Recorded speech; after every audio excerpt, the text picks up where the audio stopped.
sou a professora Elisa Maris e antes de falarmos da nossa aula de hoje, do tema da nossa aula, eu gostaria de propor uma reflexão. Todos os dias nós somos contemplados, eu diria premiados, com uma infinidade de produtos, serviços, bens, que nos trazem conforto, comodidade, e nós vamos usufruindo de tudo isso, sem nos dar conta que por trás desses benefícios, desses prêmios que nós recebemos para usufruir no dia a dia, existem pessoas criativas, pessoas que inovam, pessoas que pesquisam, que estudam e que correm riscos. Estou falando do tema da nossa aula, que é o empreendedorismo além do negócio. E para discutir esse tema, então, eu organizei o seguinte objetivo. Primeiro, discutir o empreendedorismo e as competências necessárias ao empreendedor. Ainda, entender a importância das redes sociais para a prática do empreendedorismo. Porque nós vamos, ao longo da nossa aula, nós vamos entender como, para empreender, nós precisamos também do apoio das redes. Para nós discutirmos esse tema, eu dividi em 3 tópicos. Primeiro, o empreendedorismo e o empreendedor, seguido de várias competências em diferentes abordagens e, por último, vamos discutir as redes sociais, porque são inúmeras as competências para o empreendedor, ou seja, para a pessoa que quer empreender, seja num negócio, ou seja num projeto, ou seja na universidade onde você estuda, seja num projeto pessoal, mas aqui nós não poderíamos esgotar todas as competências. Então, trouxemos algumas e também vamos falar de como as redes sociais, aliadas a essas competências, podem contribuir para o alcance dos objetivos do empreendedor.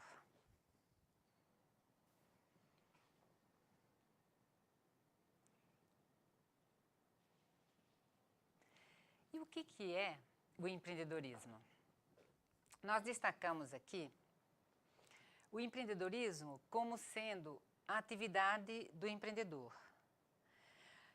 Ainda o empreendedorismo como muito além dos negócios e da economia, como é o tema da nossa aula.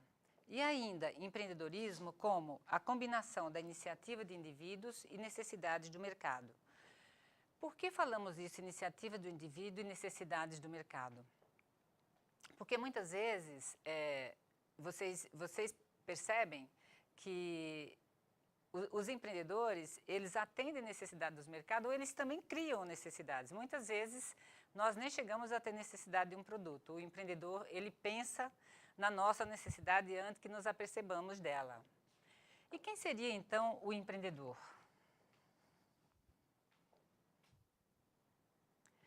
O empreendedor, ou entrepreneur, como se primeiro designou em francês, é a pessoa que tem a capacidade de sonhar e colocar esse sonho em prática. Sonhar é bem mais fácil. Todos nós conseguimos sonhar, pensar em futuros projetos. A questão é como colocar esses projetos em prática. Ainda também, o empreendedor é aquela pessoa, aquele indivíduo, ele ou ela, que tem capacidade de mover recursos em prol da construção de um projeto.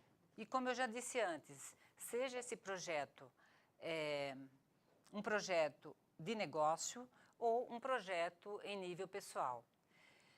E também, uma outra abordagem do empreendedor é aquela pessoa que estimula o futuro, a criação de um futuro, eu diria, inclusive, que cria o futuro. Tem uma música do Vandré, dos festivais dos anos 70, que ele diz lindamente que quem sabe faz a hora, não espera acontecer. E eu acho que essa frase expressa muito bem, digamos, a ideia para se definir o que é empreendedor.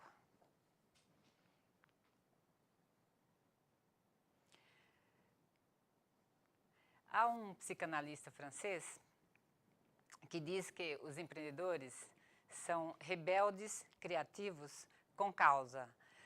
E ele acrescenta ainda, entre as pessoas existem aquelas que veem as coisas acontecerem, aquelas outras que perguntam o que aconteceu e ainda aquelas que fazem acontecer. Então, nessas 3 observações, é fácil nós vermos quem é o empreendedor, em que grupo ele está. Ou seja, claro, naquelas que fazem acontecer. Uma outra abordagem, né, quer dizer, esse rebelde criativo, ele precisa de inúmeras competências, como eu disse no início. Aqui nós vamos elencar algumas abordagens. Uma primeira definição da competência do empreendedor é essa que agrega esses verbos, o mobilizar, o integrar e o transferir. O que seria esse mobilizar? Mobilizar pessoas em prol de um projeto, de uma meta, de conseguir um objetivo. Mobilizar no sentido de criar sinergias. Qual é a ideia de sinergia? É aquele resultado em que o todo representa mais que a soma das partes. O integrar ideias e pessoas. E o transferir, no sentido de transferir recursos. Transferir recursos ou transferir pessoas de um ponto A para um ponto B, de forma que ele possa realizar o objetivo a que ele se propõe. Mais uma outra abordagem de competência é o famoso chá. Acredito que vocês que estudam o curso de formação em RH, ou mesmo o curso de tecnologia em RH, ou talvez o curso de administração, você já se deparou com essa sigla, a sigla chá, que significa o quê? A convergência entre as palavras conhecimento, habilidade e atitude. O que seria o conhecimento? Imagine o conhecimento como sendo tudo aquilo que você coloca no seu currículo. O que você coloca no seu currículo depois dos seus dados pessoais?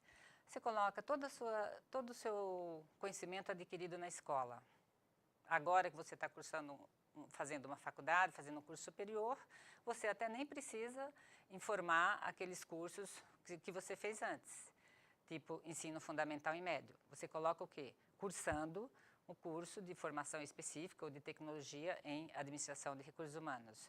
Você coloca toda a sua experiência que você já adquiriu no seu trabalho.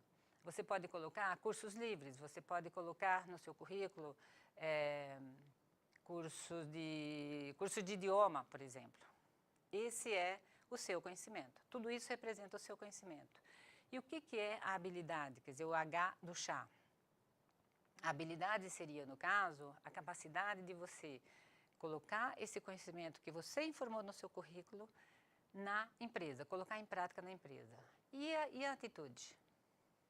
A atitude é a ação, porque, veja, a diferença é sutil, mas existe em cada uma dessas palavras. Você conhece, você sabe colocar em prática, mas você não age.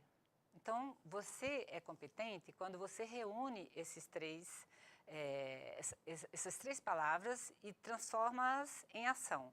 E com um detalhe, conseguindo um resultado positivo. Se eu tenho o chá, realizo algo e não obtenho um resultado positivo, você não é competente. No caso, o empreendedor, que estamos falando aqui, ele não é competente. Além de ele reunir essas características, ele precisa agir, ou seja, colocar essas características em prática e obter um resultado positivo. Assim, ele é competente. Podemos dizer que essa pessoa é competente.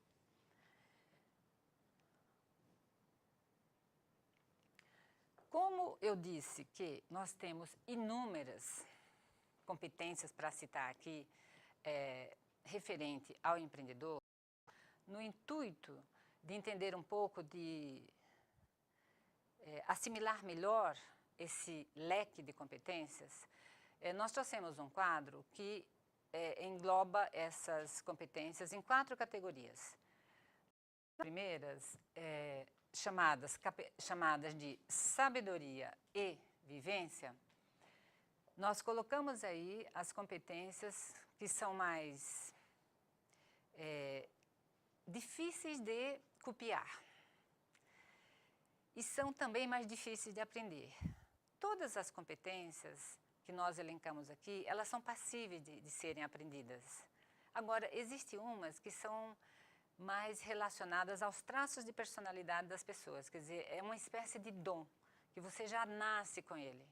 Não significa que você não possa aprender, mas quando você, talvez até o que distinga o empreendedor das pessoas, digamos, comuns, sejam essas competências que nós chamamos aqui de competências de categoria sabedoria e categoria vivência. Na sabedoria, nós destacamos a proatividade, destacamos a persistência, a excelência, a resiliência, o aprender, o ensinar, o cultivar e as redes sociais. Vejam quantas características as pessoas precisam reunir para ser persistente, para ser proativo, para saber aprender, para saber ensinar, para ser resiliente. Só relembrando o conceito de resiliente, que é a capacidade, é um termo que a gente empresta da física, que significa a capacidade dos corpos voltarem ao seu estado normal após um choque, né, após uma alteração. Para nós, né, para os indivíduos, a resiliência é a capacidade de você se reerguer após um baque, após uma queda, após cometer um erro.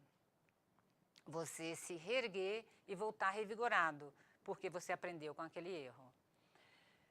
No caso da vivência, destacamos aqui a comunicação interpessoal, quer dizer, a capacidade de se relacionar com o outro, o lidar com diferentes culturas, o comprometimento e a confiança. Acredito que não é novidade dizer que confiança não se conquista do dia para a noite e não se adquire também do dia para a noite. É uma característica que constrói ao longo do tempo.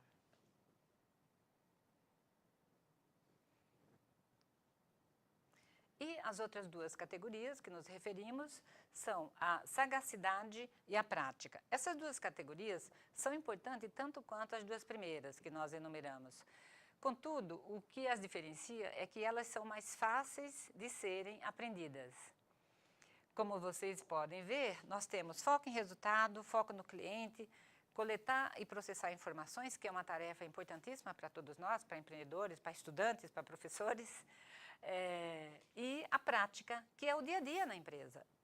Eu, inclusive, citei aqui uma sigla que vocês já devem ter aprendido, que é o POC3, que os alunos chamam popularmente de POC3, que é a contribuição que o Fayol nos deu no início do século passado e que ainda hoje a gente aplica com muita utilidade, apenas mudando alguns nomes.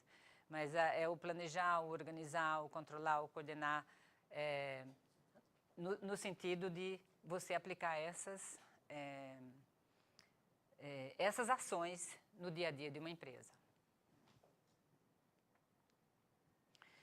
E o que será que com todas essas competências, nós dissemos no início, né, que enquanto o empreendedor é essa pessoa dotada de todas essas características, o empreendedorismo é a ação do empreendedor, é a arte dele em prática, seja num negócio, seja num projeto, seja num curso que você está fazendo, você pode empreender no seu curso. Quando nós colocamos como título da nossa aula o empreendedorismo além do negócio, foi dentro dessa perspectiva, entender que o empreender não é só relacionado ao business, e sim relacionado a um projeto que você empreende no sentido de fazer acontecer, de fazê-lo dar certo. Então, será que só essas características são suficientes para se colocar esse projeto em prática?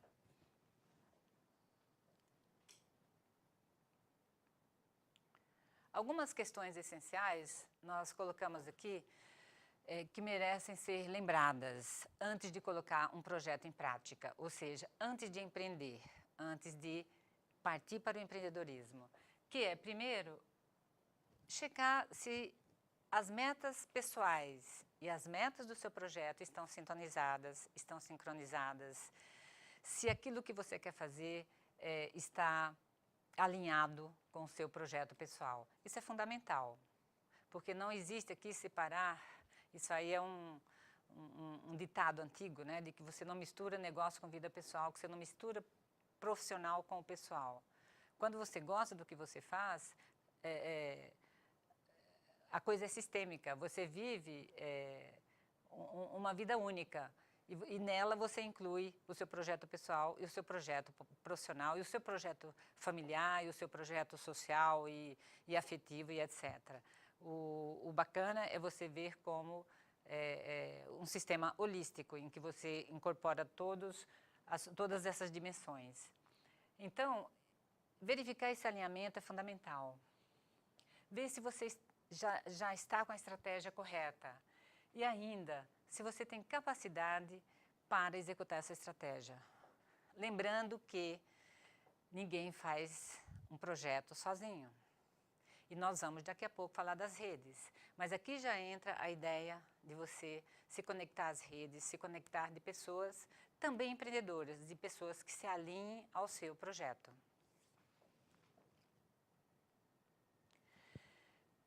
Nessa busca, não dá para ignorar que nós estamos na sociedade, vivemos a sociedade do conhecimento.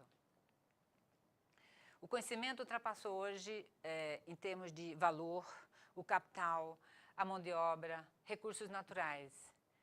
E é importante lembrar também que o conhecimento está onde? Está nas pessoas.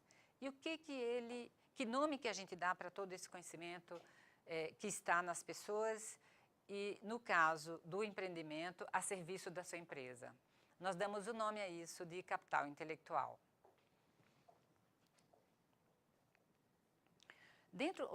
Olhando dentro da empresa, o capital intelectual, ele compreende o conhecimento explícito, o conhecimento tácito, os processos da empresa, a marca, as rotinas e o conhecimento organizacional.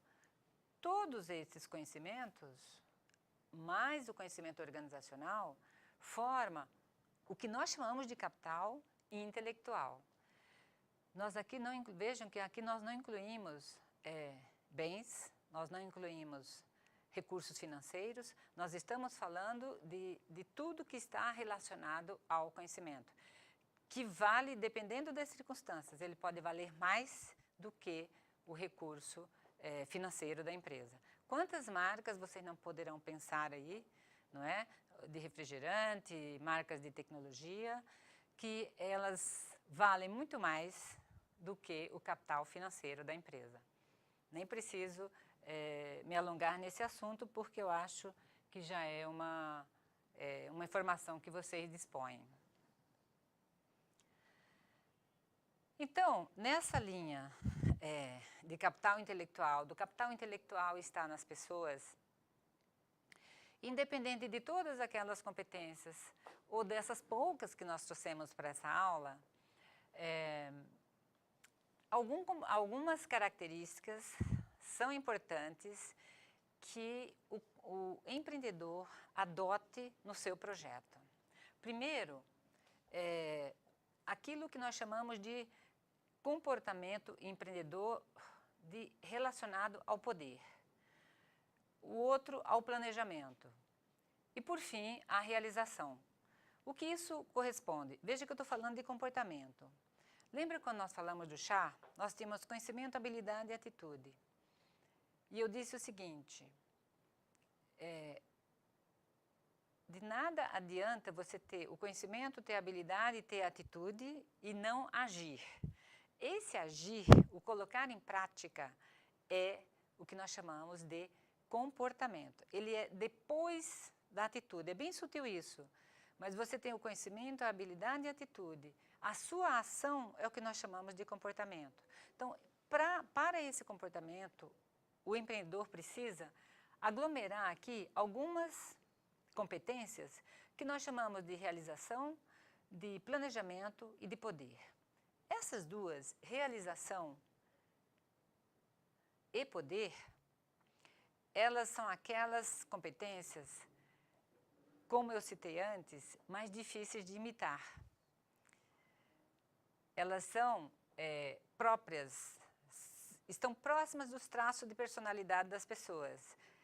São passíveis de aprendizagem? Sim, mas elas são muito inerentes à personalidade da pessoa. Então, veja, nós estamos falando de capacidade de encontrar, identificar oportunidades, capacidade de ser persistente, capacidade de ser comprometido, capacidade de persuasão, de trabalhar em redes, de ser independente e de ter autoconfiança.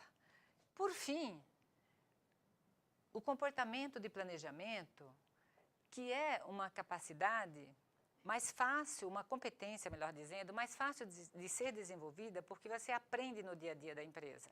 É importante tanto quanto as outras? Sim, mas ela é mais fácil de ser assimilada. Refiro-me à busca de informações, a trabalhar com metas, a monitorar. Em outras palavras, eu poderia chamar isso aqui de POC 3 também. Aquelas funções que a gente aprende lá na administração, em teoria geral da administração. Vejam que eu deixei aqui a palavra redes em vermelho para lembrar que é o último tópico da nossa aula, porque nós vamos agora falar das redes sociais. E, obviamente,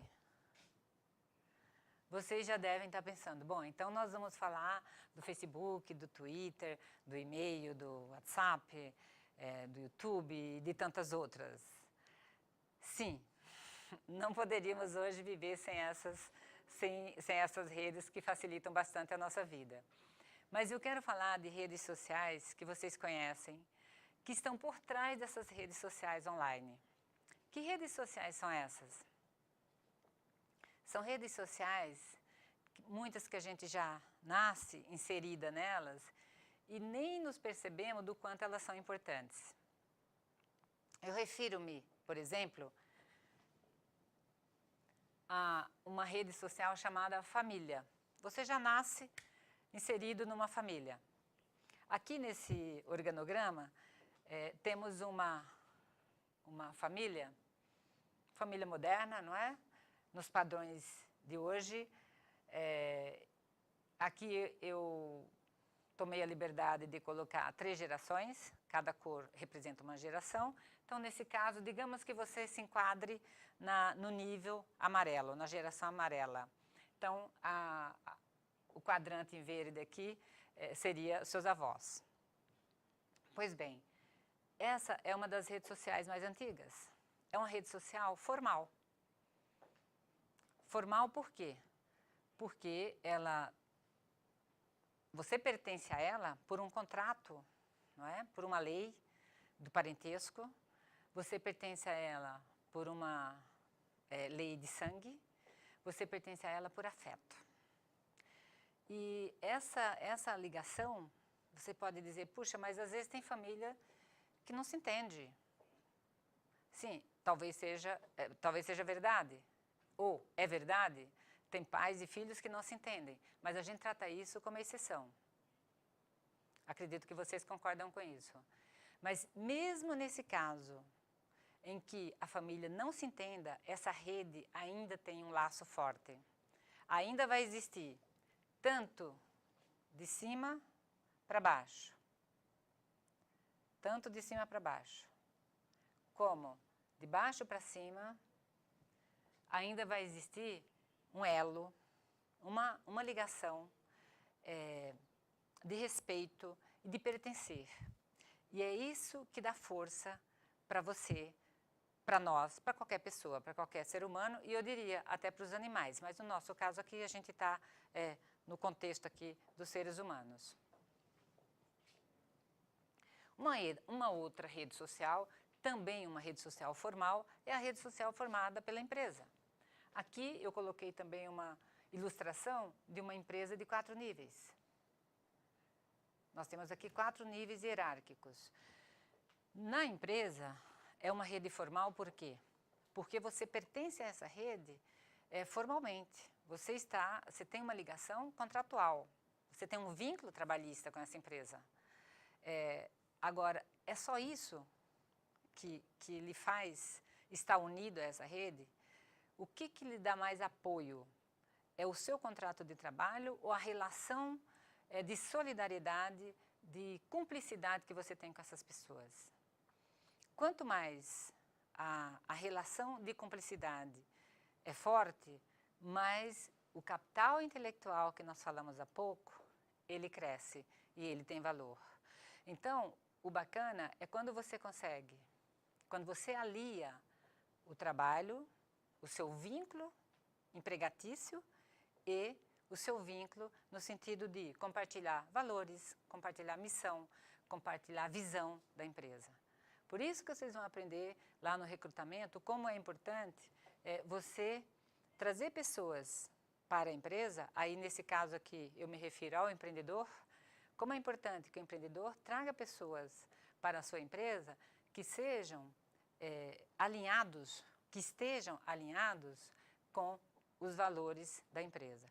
Muito mais importante estar alinhado com os valores do que estar alinhado com o produto em si. Trazer alguém que conhece o produto, conhece a rotina da empresa, conhece a tecnologia utilizada na empresa, bacana, ajuda. Mas vocês acredito, concordam que ensinar o uso de qualquer tecnologia é muito mais fácil do que ensinar valor, do que ensinar missão, do que ensinar persistência, do que ensinar proatividade. Essas características que estão lá na personalidade do empreendedor são mais difíceis de ensinar. Outro exemplo de rede, e acredito que vocês conhecem bem, são as redes informais. Formada por quem? Grupo de amigos, amigos da escola, amigos do bairro, amigos da faculdade, amigos do futebol, amigos do colégio. Outras redes profissionais, redes do torcedores da banda X, de um determinado hobby. Então, vocês podem pensar, e o que tem a ver essa rede, o que tem a ver essas redes com tudo que a gente está falando agora? O que essas redes podem contribuir no meu empreendimento? Você pode fazer essa pergunta e deve, mas então a resposta é: pense em quantas vezes, quantos projetos, quando você teve dúvida se ia em frente, quando você desanimou, se dava continuidade, o quanto foi importante saber que você tinha o apoio de um amigo, que você tinha o apoio da sua família, que você tem o apoio de alguém do seu trabalho. Se você está na condição de um empreendedor de um intraempreendedor, que está cuidando de um projeto para o seu patrão, ou se você está na posição do empreendedor, ou seja, do dono do negócio, veja a diferença de quando você precisa do apoio de alguém dessa rede, você contar. O quanto ajuda uma palavra de apoio, de incentivo, alguém que confia em você. Isso tem um peso que é difícil, inclusive, tem um peso e uma importância que é muito difícil medir. E são essas redes que apoiam o empreendedor no seu empreendimento. Agora, é bacana você saber que você conta com o apoio dessas redes que nós falamos, que estão conectadas por laços, por valores, ou mesmo por contratos, e ainda, quando você dispõe das redes online, como o Face, como o e-mail, como tantas outras, para que você troque de forma ágil, de forma online, num clique, você troque informações. Em nível o quê? Em nível global. E só informações? Não. Nós trocamos em nível global, por meio da tecnologia, por meio dessa convergência de tecnologia, telefone e computador, nós trocamos informações globalmente e trocamos afeto, e trocamos amizade, e trocamos apoio, e trocamos o quê? Bens, e fazemos negócios, compramos e vendemos. Então, as redes sociais E essa convergência tecnológica, ela está aí, nessa sociedade do conhecimento em que estamos, a favor de todos e especialmente do empreendedor, que nela faz transações comerciais. E, para encerrar, eu diria que as redes sociais online nos apoiam na agilidade com que fazemos essas transações, mas que não podemos prescindir das redes sociais locais. Até encerramos com aquela frase aí que atribuem ao Peter Drucker, mas acho que não é dele, mas que ela é bem bacana, que diz assim: pense global e haja local. Muito obrigada.